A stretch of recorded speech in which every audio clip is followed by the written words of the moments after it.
Mark Nara, welcome to Seeking the Beyond Theology with Jono. Would you please introduce yourself for us? Yeah, no worries. Thanks for having me here, Jono. Appreciate it. And yeah, it's a really nice, warm space that you're holding. Hey, so yeah, I'm a tattoo guide.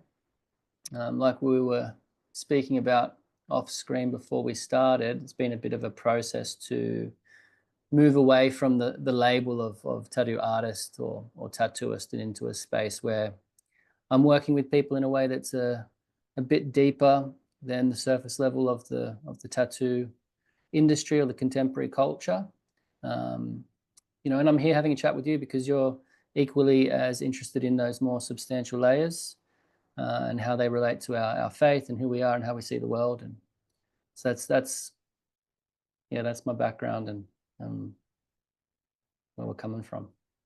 That's really, really interesting and significant that you sort of identified yourself as a tattoo guide. I see myself as a guide as people explore these things. Mm, Um, can you tell us, what got you into this path of um, tattoo guide? tattoo guide. Yeah, well, um, so I've been tattooing since about 2008. Hmm. That's when I got my first tattoo.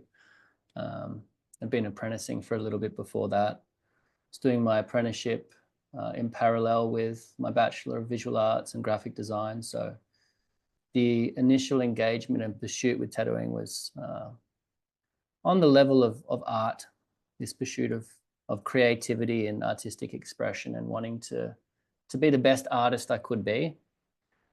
And then I'd say like I did that quite successfully. It takes a lot of time. Tattooing is a very slow burn Hmm. craft. You got to learn to work with people and skin. It's a very hard medium to work with, and then you don't really get to see the sort of lived result of what you're doing with people until a long time afterwards. It might take at a minimum 5 or 6 years before you see a tattoo, like how it actually sets in the skin. And so there was this period of just pursuing it as a technical craft, and then there was a point where my life started to, I guess, unfold a little bit more. I Hmm. began to sort of have more introspection and gain more awareness around different layers of my life and in correlation what it is that I'm doing with tattooing and people. Um, and so the main pivot in thinking with the tattooing, I thought I was clever. I thought I'd gone from like, I'm this tattoo artist who's doing okay at what I'm doing. I can probably like support myself for the rest of my life just producing artwork. Um, but as I became more aware of like different layers of the energetics or the spiritual and emotional layers, I started to call myself an intentional tattooist. So I'm tattooing intentionally. Hmm. But really behind that, I was still just interested in doing really cool tattoos. Yeah. The kind of style changed. I started going from just doing what people ask or doing some sort of Japanese style work or into more geometry and dot work and these other patterns that were more, I guess, psychedelic or suggestive of these spiritual experiences that I'd been Hmm. having and different clients had been having. But it was still an identity that wasn't fully fledged Hmm. in authenticity.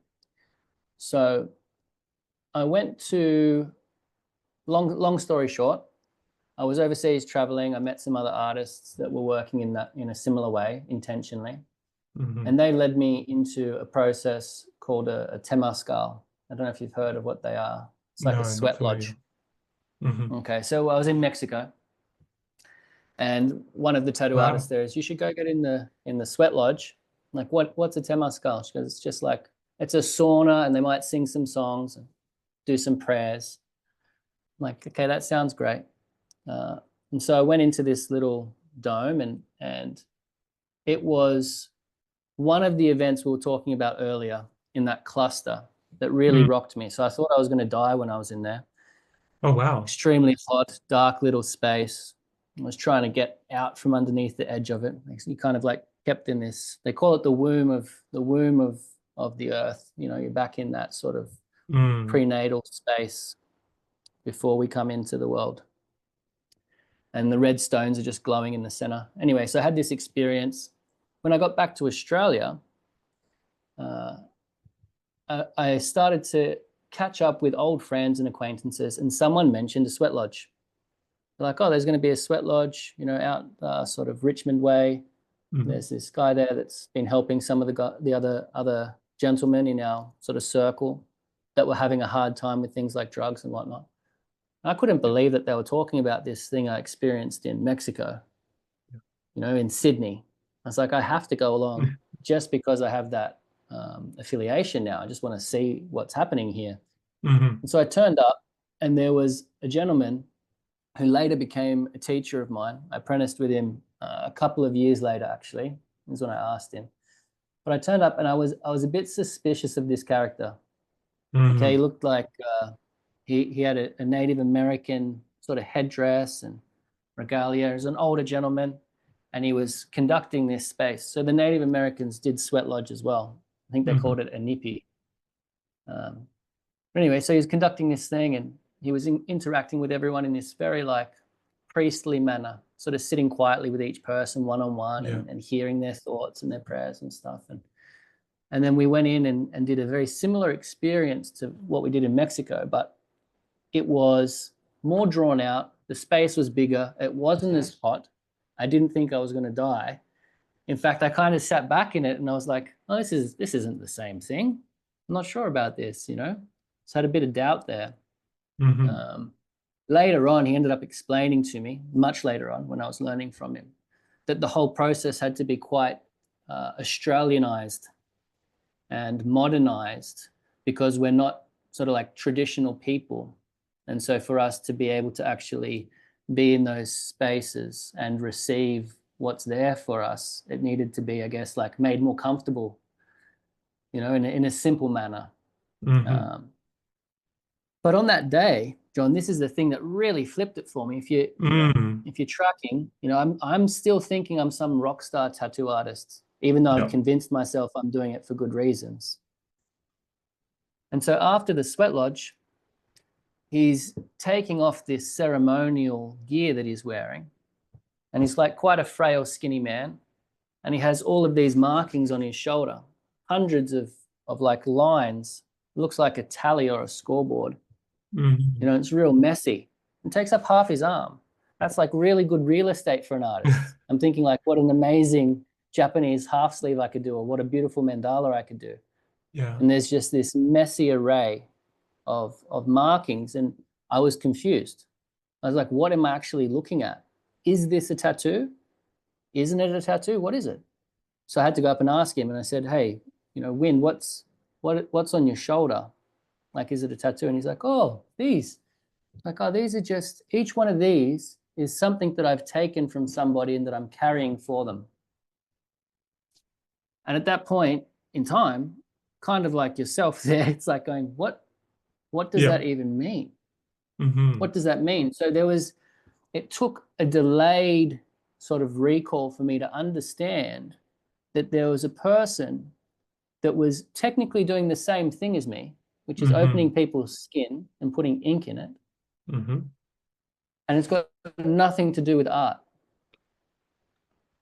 The whole Hmm. process is something that has to do with the, I guess, the therapeutic benefit or the healing. There was a whole nother layer of Yeah. of tattooing as like a ceremony and as medicine, as he would say, which And I that's had no idea about. fascinating. Yeah. Well, these experiences you've described to me, these sort of traditional, the sweat lodges, both in Mexico and in Australia, um, I'm sure and you described it as like being in the womb. That's a very powerful experience, I'm sure.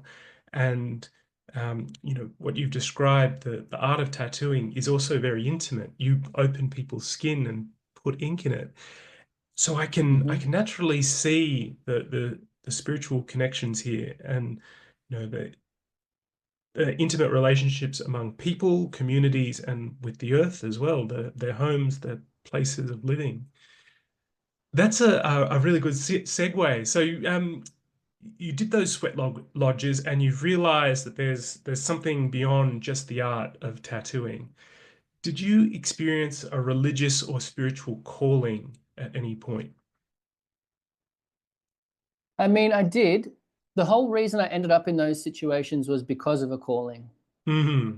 And if I try and put a timeline on it, that was probably like 2012. Yeah. And so I'd say just prior to that, let's sort of buffer it with a year either side. There was this Hmm. process of like, yeah, hearing a calling. Yeah. How old would I have been then? Like early 20s. Early 20s. Yeah. So there's this stage of like, you leave the nest, you left home. If we use this like hero's journey analogy, Mm. right? Yeah. It's like Yeah. it's the I know breakaway it. from the village. So we're in this space of like looking for that information. We're on the quest, Yep. and you know, um, at that stage, the I guess the spiritual framework I had through growing up in the Catholic home and going to the Catholic schools and the Catholic uni, Hmm. as much as they'd instilled a very solid awareness and reverence for God, they hadn't opened me up or cracked me open or, um, I guess, spoken to me in the same way. The calling Hmm. felt like it was something that was beyond that initial layer of learning, Yeah. you know. And it could simply be things like being in the home and the schooling environment. You get bored and you start projecting all these layers of like, oh, do I need to learn this stuff? And Yeah. when you're in those stages, so the calling comes and naturally you look a different way. Well, I did anyway. Hmm. Hmm. So Yeah. like I said to you, I started looking at like Zazen and Eastern um, forms, which is very, very common in the West. We start looking elsewhere, because we have Hmm. everything sort of backwards and upside down. So there was this calling that I feel like in responding to over a number of years led me to that environment Yeah. where I was in the lodges, Yes. and off the back of those lodges, um, like I said, I ended up apprenticing with this particular gentleman.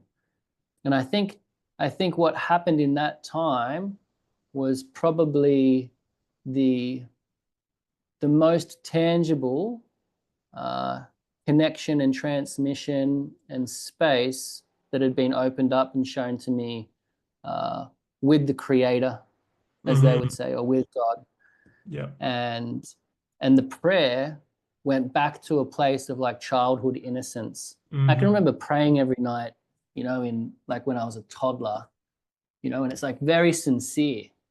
All of the Hmm. stories don't make sense yet, but you know that like there's someone that sees and understands and curates everything, and you're praying to that, like look after mum and dad and look after my brother. I'm in that place as a kid, Yeah. but I moved away from it. And it wasn't until this sort of new relationship during this quest phase where I was Hmm. like, this is the same line. We've dialed the same line here.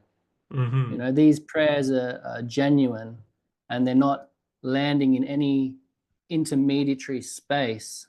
They're going straight through, you know, to Yes. the OG. So there was a calling, and I think it's like there was a number of years of like quite active response and like seeking Yes. that led to a place where it's like the calling's still there all the time, Mm. but it's not the same like youthful quest now. It's more like I guess tending to the call. Yeah. And Yeah. that's really, powerful what you've just said because, that call to adventure, that call to spirituality, we're not sure where it leads or what's going to happen. It's a call into the unknown. And you use that, hero's journey metaphor, which I love. And yeah, you Hmm. cross the threshold, you leave the village, you step beyond what's known and what's comfortable, in the pursuit of higher knowledge. And I'd love to hear more about your journey. So um, you've left the village. and you've responded to the call in various ways over a few years.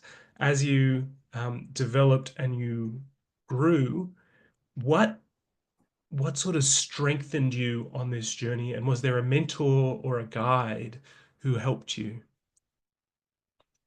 Yeah, yeah, okay. So there's been a few. Hmm. So I've mentioned this one teacher. Yeah. His name was Wind. There was also Wind. another two that were kind of quite fundamental. One was an old Chinese woman Hmm. called Dr. Simin Chen. She's in Sydney. Um, Learnt Tai Chi from her for a long time and probably learnt more just drinking tea, Yeah. to be honest. When you're in, just in space with someone that's been there. Uh, and another one was a teacher over in the States, Neil Kramer. He gave me lots of seeds to follow from a distance. Hmm. Um, Very well read and adept teacher. So I've had a few around me. The most direct transmissions were from Wind because I was in a regular space, kind of like if we use church as an analogy. There was Hmm. a space that Wind was holding where people would congregate Yeah. to pray and to worship the Creator. You know, Hmm. much a much simpler way. Hmm. Very ground level way. You're literally on the earth doing it. It's a Hmm. very very simple setup, simple and complex. It's a paradox, but there was lots of that. So in that relationship, he led me to actually seeking vision through questing. So they have a pathway Yeah. that's called the Vision Quest, which you might have heard of. Yeah. Oh, I'm fascinated by it. Yeah, yeah. So I can't remember when that was, but yeah, after sort of being alongside Wind for a while, and because he's using a very traditional system, it's like Lodge is their, I guess, their mass, Hmm. and then Vision Quest would be their kind of like first right, where you Hmm. sort of put yourself out in the wilderness in a small circle, no food, no water, 4 days and nights, and you're seeking some connection and guidance from that beyond yourself, Hmm. basically, to help orient yourself and give you life direction and purpose, and to move forward in a way where it's markedly different, you know. Um, Hmm. so that was a big process, and again, it's not like an instantaneous thing. So again, there's this cushioning of quite a lengthy approach to something like that. And also on the back end of it, it's taking a lot of time for these processes to really mature and develop in a place where you can make more sense of what's happening for you, and draw on it as a support. Absolutely. And I think, it's that sort of ongoing journey of transformation that really inspires me. Could you tell me a bit Mm-hmm. more about your vision quest, these 4 days you spent out in the wilderness? Yeah. So we'd go out to an area sort of inland from the Hunter Valley. Hmm. You know where that is, like north of Sydney? Vaguely. Vaguely. You know where the Blue Mountains National Oh Park yeah, is? certainly. Yeah. Yeah, so if you sort of go that far inland and keep following that mountain range north, you'll end up in Mount Yango National Park. Hmm. And there's a lot of sacred sites there for the Australian Indigenous. Hmm. Uh, a bunch of different sort of song lines or ley lines that converge in different spots. And Mount Yango is said to be one of these kind of centers that's quite significant. I think in their stories and mythology, their creator figure Birame left the earth from that point. Hmm. Wind would talk about things like the footprints still being up there, and he had a lot of very tall tales Yeah. with different things that have played out in that space. But he was initiated by the locals to be able to run his own pathways and ceremonies out there. So we'd go out to this campground, just a public campground, Finchley's, and we'd essentially take it over for the Yeah. week. We'd everyone would pile in and we'd set up camp, and he'd set a space up for the lodge. We'd get busy cleaning the Hmm. space, cleaning the toilets, setting the lodge frame up, doing the sort of welcoming processes so that all of the sort of ancestors of the space knew you were there. And Hmm. it's such a beautiful and busy communal space. Yes. At any Yeah. time when I'd be out, there'd be, probably 20 to 30 of us out there. And there might be, say, anywhere between 5 and 10 people that would be going out and being put in these vision circles. Hmm.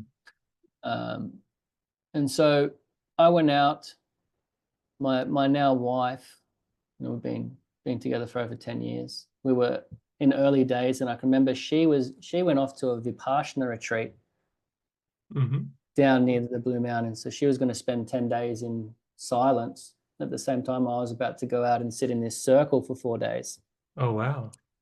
And being quite young and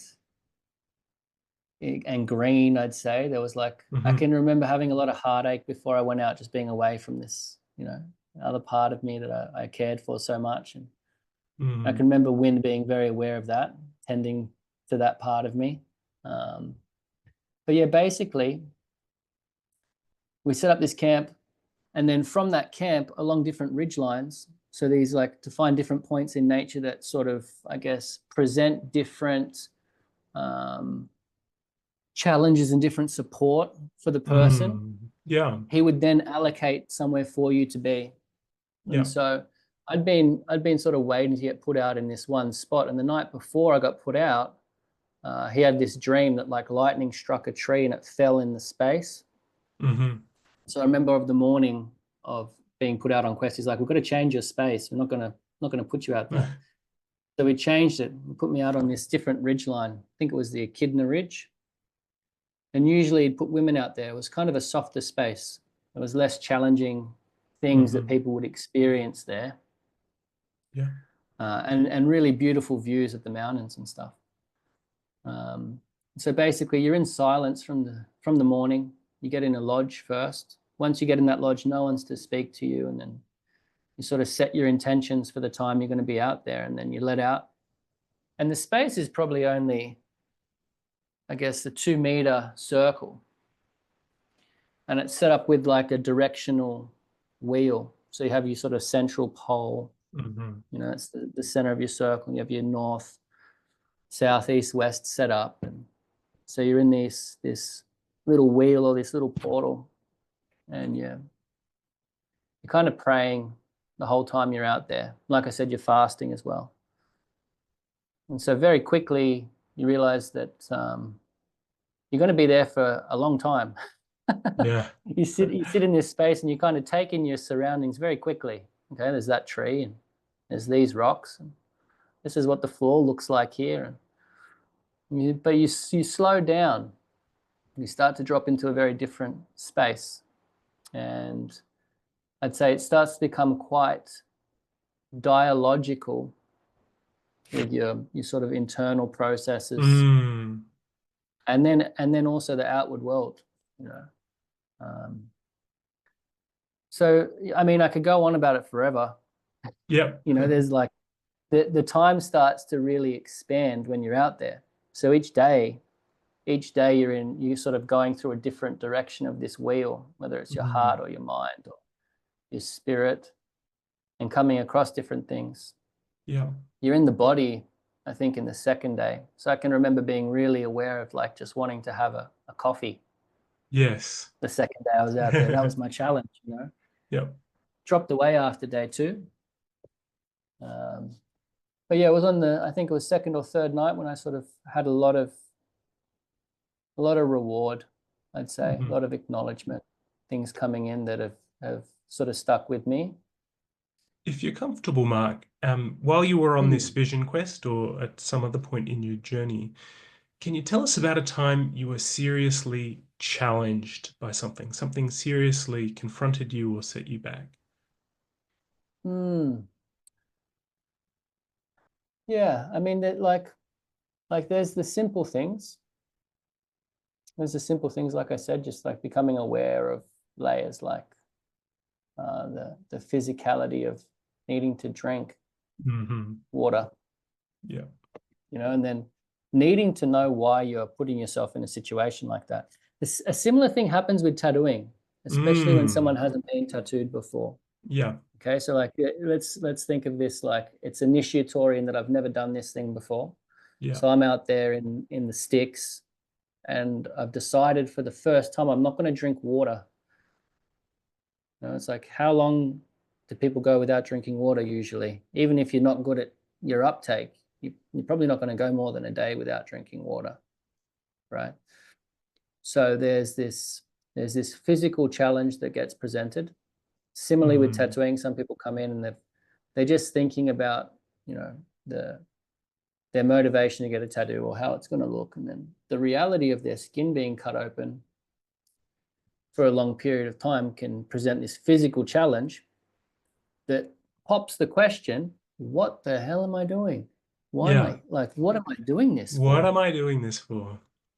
What the hell why did I just decide to pay this person to inflict pain on me? Or why the hell was I so excited to come out and sit in one little spot and not drink water for so long? That's bonkers.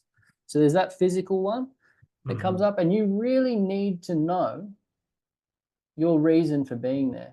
If that reason isn't Hmm. firmly anchored in something that is real, you're going to find out very quickly, Yeah. and again, because of your kind of listener base and your own study and your own faith, I would draw an analogy to, I don't know where it is, what book it's in, Hmm. but there's this like anchoring your faith in sand as opposed to rock, Yes. Yep. Build your house right? on solid foundation. Yeah. So the physical really presents that in such a blatant way. So it's like, um, why am I depriving myself of the most fundamental nourishment that I need, Yeah. water? Hmm. And if that's because you want to be able to say, like, look at my spiritual journey I've been on and post a photo on Instagram, Yeah. it's probably not going to get you through, you know. And also with the tattoo, it's like if it's because you want to look good or look cool, um, and this is a thing in a space that's been curated to challenge you and to reveal Mm. a depth of experience to you. Might be different in a street tattoo shop. They might Mm. just give you some numbing cream, tell you to drink a can of Coca-Cola, put on some loud music, entertain you, and get you through that pain. They won't force you to have the kind of like focused introspection that challenge and breaking can give you. Hmm. And I'm sure it's the same with some sort of like quests. It's like Yeah. there might be some quests that are like they're just sort of catering to and they want to get you through opposed to really give you the challenge. Yeah. So there's that physical one. Um, there's Mm. also, and I've had that with tattooing too, but not to Yeah. break the stories out. If we focus on the quest, then there was uh, on a more psychological layer, which I guess is probably Mm. a closer parallel to what you've experienced. Yeah. There was, how do you even say it? So like encounters with things that are not physical, obviously forms of like some type of intelligence Hmm. that sort of come into your field Yeah. that you engage with, and there's a spectrum depending on what it is that you're there and sort of what is in your heart at that point in time.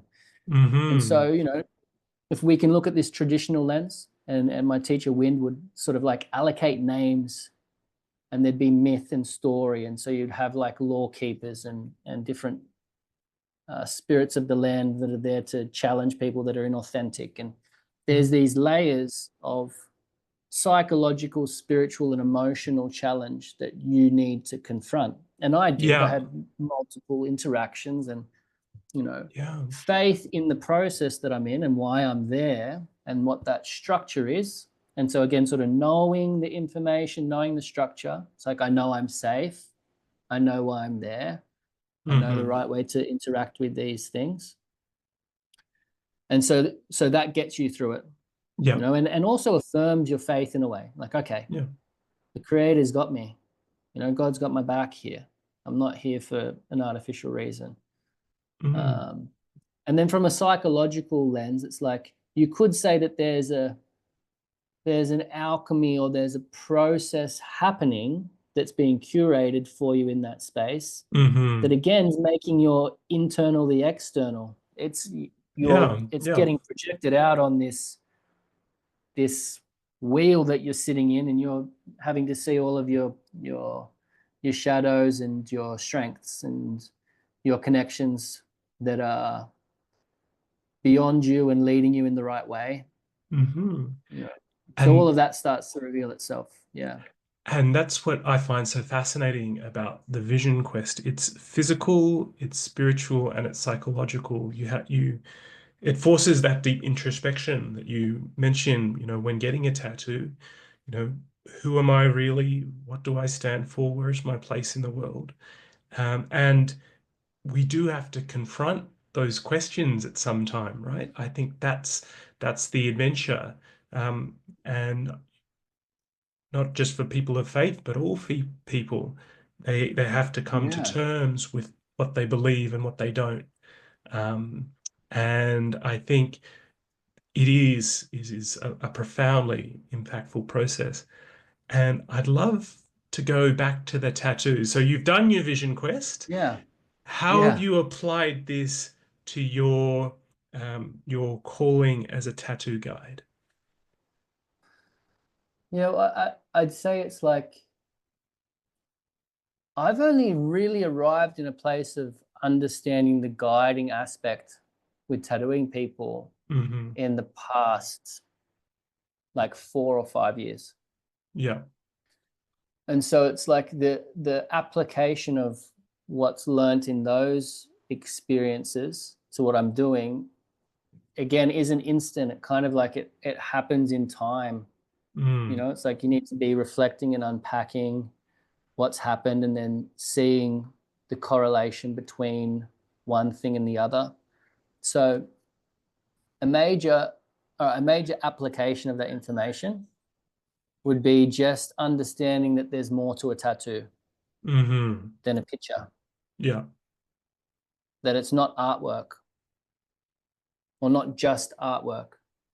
Again, it can be, and someone can Hmm. see it like that, but there's a whole other spectrum, or multiple spectrums, that are being engaged with and influenced when you get tattooed.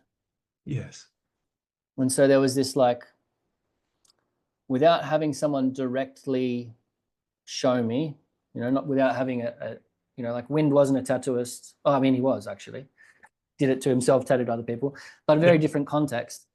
So it's like just seeing what the correlations are when I'm in a space with someone, working with them. So a lot of it's just, I guess, being curious, like you are in this conversation, and Mm. asking people questions that they wouldn't ask themselves.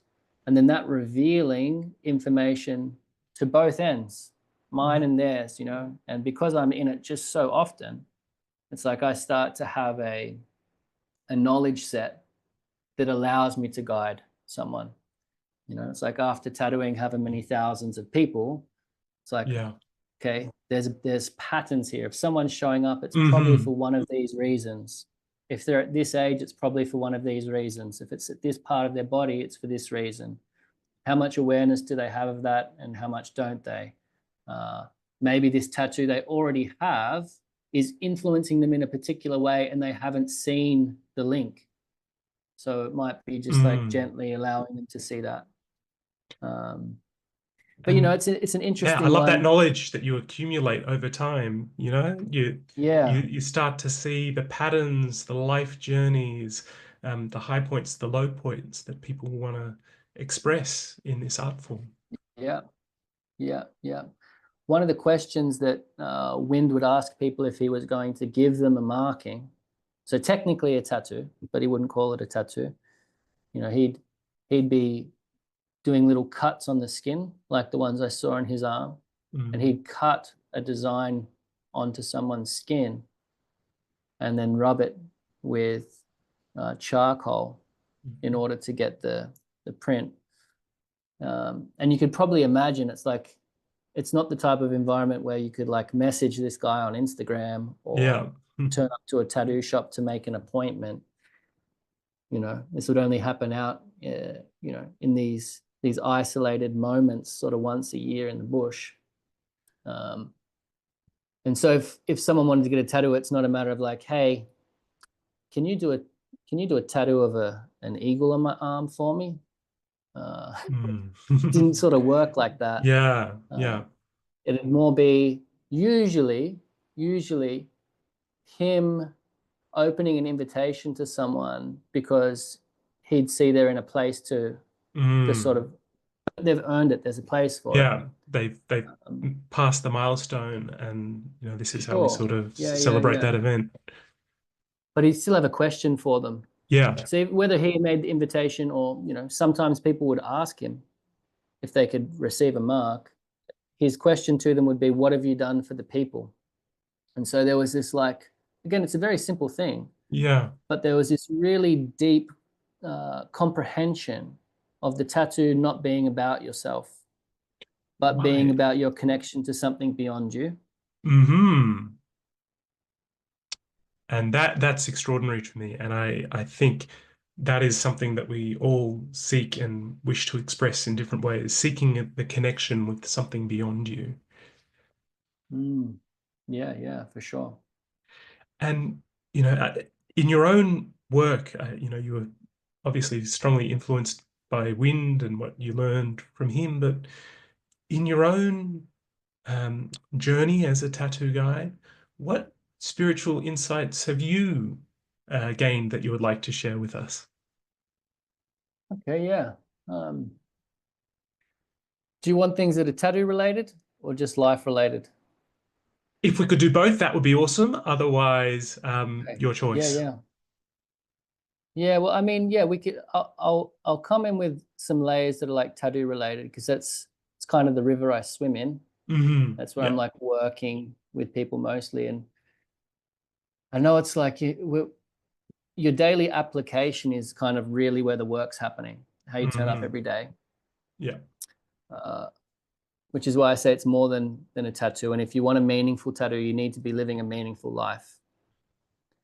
Wow. But I Yes, I know love for that. me, within the space of tattooing, there's like I step a little bit more out of like just Mark, dad, husband, you know, trying to work out my own stuff into a space or into a role where I need to leave a lot of that behind. hmm And so there's a layer of um, clarity in seeing patterns within the tattoo space. Yeah. So even on reflection, a lot of the learning that I get sort of gets refined there, and then I'm back in, you know, my normal flawed self, and I'm Yeah. trying to apply those things daily. Yeah. Yep. Uh, Normal flawed self. I know him well. yeah, yeah, but I mean, a big one is like people segment all their tattoos, so they hmm think that each tattoo is separate. Um, and I guess what I'm pointing to there is there's a lot of disconnection in people's life when they're not looking at it through a spiritual lens, you know. So hmm they might be one person at work and a different person at home, or they Yeah. might be one person with one group of people and someone else with another group of people. Yeah. Or I can put this face on when I go to church, and I can put this face on when I'm out with my mates, or, you Yeah. know, I'll have a certain persona when I'm in my community Yeah. with my family. But then I'll go to Thailand and I'll have a completely different persona. And Yeah. all of a Yeah. sudden, I'm not bound by the same things that I am somewhere else. And so there's this fragmenting and disconnection that Mm. happens. It's not authentic. And I notice that through tattoos. Yeah. People get one tattoo that means one thing, and then 2 years later they got a tattoo that's in direct contradiction, Yeah. Wow. or they might completely give up their their own curation and they'll just hand it over to someone else to write something on them or into them. Hmm. Um, and where I landed was that with that is, if we break down all the disconnection and we allow it all to sort of exist as one tattoo, so tattoo lens. If we just look at all of these markings as one tattoo on your body, not disconnected from each other, actually the exact same thing, Mm. then we see that there needs to be a congruency all the time Hmm. in the story that you're telling and in who you are and who you're being. Hmm. And that's, I'd say, our sort of spiritual identity. So this Hmm. idea of being a spiritual being, and that we're actually all connected. It's like looking at the story and seeing if it authentically represents that knowing or that experience. And this is why it can be challenging for people when I Yeah. present that, because then you have to look at all of these different markings or pages of your story, and Hmm. you see the incongruency really clearly. Yeah. It's there for you to look at. It's like, oh my gosh, okay, maybe I I haven't seen it. Maybe it's not intentional, you know, but I might be actually telling a whole bunch of different stories Yes. about myself, to the world. So that's one of the little nuggets that's there through the tattooing. There's a Yes. bunch of them, but that one's really important that I try and get in at the start for people, is that if you want a meaningful tattoo, you have to live a meaningful life, and that there's only one. You've only got one life. Yeah. It's like you're not living one life yesterday and one life tomorrow. Mm. It's the same thing. So you need congruency. Absolutely. And I love that the idea of the journey is to combine or interact or integrate rather all these various aspects of ourselves, the different personas that we put on in various situations, but rather to understand that all these parts are part of a whole, and that the adventure of life is figuring how to put them together into one authentic expression of who you are. Yeah, that's right. And like an acceptance of the parts, hey? An acceptance Accept of the all the parts. parts. Yeah, so that they can have a healthy relationship, Absolutely. not play out. Mark, where can our listeners find you online? Online. So I have a website, which is tattoopathway.com, which is a kind of newer space. We started that last year to provide a pathway for people that are wanting to engage with their tattoos in a more significant way or a more meaningful way. Like I said to you before, most of the work is actually sort of undoing all the tattoos that are already there, Yeah. undoing the story, working where they're currently up to. We've got an exercise on there called the mapping exercise, which allows people to get an up-to-date ledger of what's contained within their tattoos and their story Yeah. already, so that they can make sense of where they're at and sort of move forward. So there's that space. I'm there. Most of my energy is in that space. We have like weekly community calls and that sort of Mhm. thing. So if someone wants to just get in touch and chat and look at their tattoos, that's the space. I also have an Instagram, which is just my Instagram, which is the Mark of Nara. And The Mark of Nara. sometimes I'll Love it. post a tattoo on there. Yeah. I posted a bunch of photos the other day, which had a tattoo on it, but I haven't been posting many tattoos. There's lots of old work on there. Hmm. Uh, but but I'll post like podcasts, audiograms, and stuff like that. And yeah, very easy to access. If people want to, I just chat to people. You know. Brilliant. Oh, look, I'd love to participate in that community and see what I can learn from you. Yeah, lovely. You're definitely welcome there, man. Cheers. Mark Nara, thank you so much for speaking with me today. It's been an absolute pleasure. Thanks so much, Jono. You're a legend.